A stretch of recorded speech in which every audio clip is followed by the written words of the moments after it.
Hello student, good morning. हम लोगों ने वसंत पुस्तक से पाठ एक ध्वनि कविता का भावार्थ देखा। उससे संबंधित कुछ प्रश्न देखे। सबसे पहला प्रश्न था, कवि को ऐसा विश्वास क्यों है कि अभी उसके जीवन का अंत नहीं होगा। दूसरा प्रश्न था, फूलों को अनंत तक विकसित करने के लिए कवि कौन कौन सा प्रयास करता है। तीसरा प्रश्न था, कवि पुष्पों की तंद्रा और आलस्य दूर करने के लिए क्या करना चाहता है। इन तीन प्रश्नों के उत्तर तुम्हें समझाए गए और लिखवाए गए। अब चौथा प्रश्न है, वसंत को ऋतुराज क्यों कहा जाता है। ये प्रश्न जो है तुम्हारे बुक में दिया हुआ है, वसंत को ऋतुराज क्यों कहते हैं। बच्चों, तुम जानते हो कि भारतवर्ष में 3 मौसम होते हैं और 6 ऋतुएं होती हैं। 3 मौसम, गर्मी, वर्षा, सर्दी, और एक एक मौसम 4 महीने का होता है।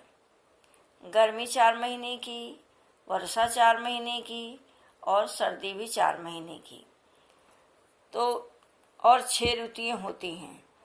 6 ऋतुओं में बसंत को ऋतुराज क्यों कहा जाता है, ये प्रश्न है। अब देखो, उत्तर है, बसंत ऋतु को ऋतुओं का राजा इसलिए कहा जाता है कि इस ऋतु में प्रकृति यानी वातावरण पूरे यौवन रूप में होती है। प्रकृति पूरे युवावस्था में होती है। युवावस्था का मतलब क्या है? इस समय सर्दी कम हो जाती है, मौसम सुहावना हो जाता है, पेड़ पौधों पर नए नए पत्ते आ जाते हैं। इस ऋतु में बसंत पंचमी, महाशिवरात्रि और होली का त्योहार मनाया जाता है। तो बसंत को ऋतुराज क्यों कहा जाता है? क्योंकि इस ऋतु में प्रकृति पूरे यौवन में होती है, यानी प्रकृति में चारों तरफ हरियाली, नए नए पत्ते और फूल खिल जाते हैं। पेड़ पौधों पर नई नई पत्तियां निकल आती हैं, नए नए फूल आ जाते हैं। इसलिए देखकर लगता है कि बसंत ऋतु में प्रकृति नई नवेली दुल्हन की तरह सज जाती है। इसीलिए बसंत को ऋतुओं का राजा कहा जाता है। दूसरा प्रश्न है बच्चों, ऋतु परिवर्तन का जीवन पर गहरा प्रभाव पड़ता है। इस कथन की पुष्टि में तुम किन किन बातों से करोगे? ध्यान से समझ लो। ऋतु परिवर्तन का जीवन पर गहरा प्रभाव पड़ता है। इस कथन के लिए, इस कथन की पुष्टि के लिए, इस कथन की सत्यता के लिए कि यह सच है, तुम किन किन बातों से इनकी पुष्टि कर सकते हो। जैसे हम थोड़ा सा तुम्हें संकेत दे रहे हैं। ऋतु परिवर्तन का जीवन पर गहरा प्रभाव पड़ता है।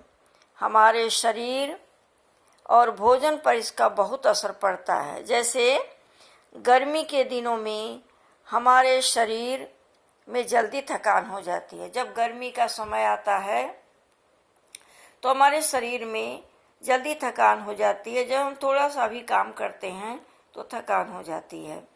जबकि जाड़ों में कार्य करने की क्षमता अधिक होती है। इसीलिए कहा जाता है कि ऋतु परिवर्तन का जीवन पर बहुत असर होता है।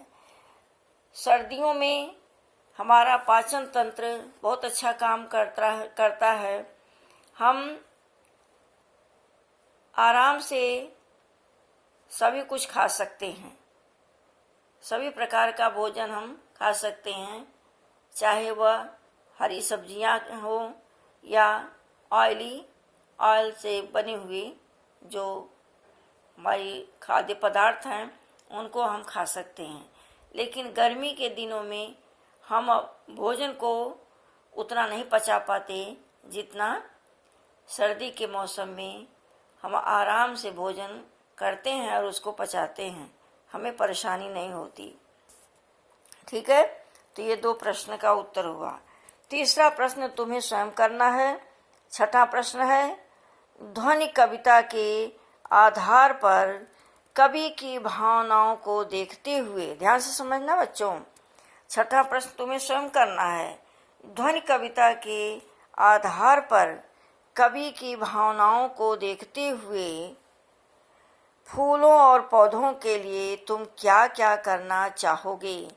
जैसे कवि ने जो किया है वो तुम्हें समझाया गया कि कवि जो है, जो कलियां हैं सुप्तावस्था में हैं, उन पर प्यार से हाथ फेरना चाहता है, उन्हें अमृत रस से सींचना चाहता है, उसकी ये सारी भावनाएं हैं।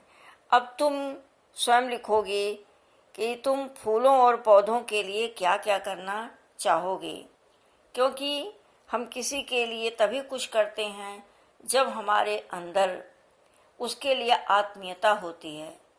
तो इस आत्मीयता से पूर्ण होकर पेड़ पौधों के लिए तुम क्या करना चाहोगे, इसको लिखना।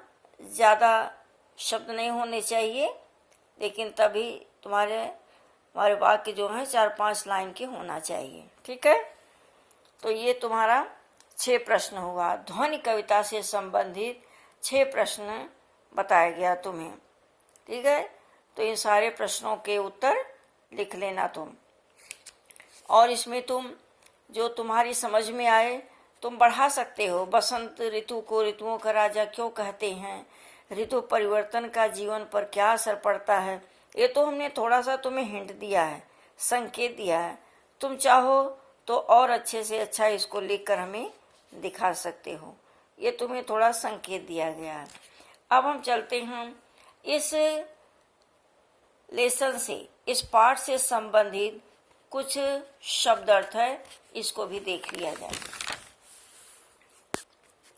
जो तुम्हारे बुक में लिखा है,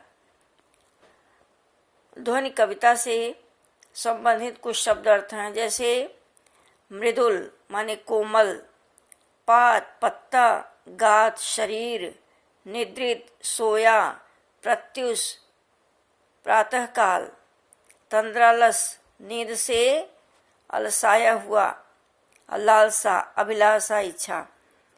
जिन्हों के पास बुक है वो इन शब्दों को पढ़ चुके होंगे, देख चुके होंगे। जिनके पास नहीं है वो इन शब्द अर्थ को जरूर लिख लेंगे।